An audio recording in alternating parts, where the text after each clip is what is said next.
दोस्तों आज हम लोग सीखते हैं द टेंस, जिसे हिंदी में कहा जाता है काल। और काल का मतलब होता है दोस्तों समय। तो समय कितने प्रकार के होते हैं? 3 प्रकार के होते हैं। सबसे पहला क्या है दोस्तों? Present tense. प्रेजेंट टेंस जिसे दोस्तों हिंदी में कहा जाता है वर्तमान काल। दूसरा होता है दोस्तों पास्ट टेंस।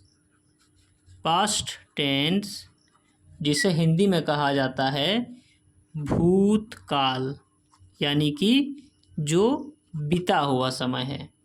और तीसरा होता है दोस्तों फ्यूचर टेंस। फ्यूचर टेंस जिसका हिंदी में मतलब होता है भविष्य काल, यानी कि वो समय जो आने वाला है। तो दोस्तों ये टोटल 3 टाइप के टेंस होते हैं, प्रेजेंट, पास्ट और फ्यूचर। अभी सबका 4-4 पार्ट होता है। तो आज हम दोस्तों प्रेजेंट टेंस का सबसे पहला पार्ट पढ़ते हैं, जिसे कहा जाता है simple present tense. Simple present tense या दोस्तों इसी को कहा जाता है प्रेजेंट इंडेफिनिट टेंस। इसका पहचान क्या है दोस्तों? सिंपल प्रेजेंट टेंस का पहचान है कि जिस वाक्य के अंत में ता है, ते है, ती है, ते हूँ, ठीक है, ये सब इत्यादि रहता है वाक्य के अंत में, तो हम जानेंगे कि वो वाक्य सिंपल प्रेजेंट टेंस में है।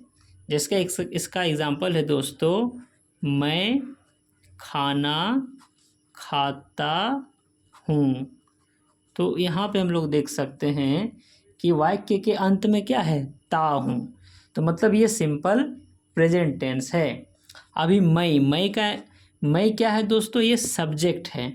और ये जो खाना है ये इसको ऑब्जेक्ट कहा जाता है। और खाता हूँ ये क्या है?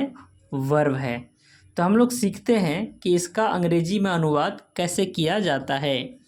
तो दोस्तों इसका जो स्ट्रक्चर होता है सिंपल प्रेजेंट टेंस का, वो 2 टाइप का होता है, subject plus verb 1 plus object.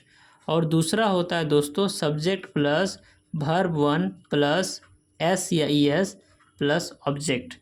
ये जो दूसरा वाला स्ट्रक्चर है ये 3rd पर्सन सिंगुलर नंबर के सब्जेक्ट के लिए होता है, जो कि क्या होता है? ही, सी, इट या कोई एक नाम जो होता है उसे 3rd पर्सन सिंगुलर नंबर कहते हैं।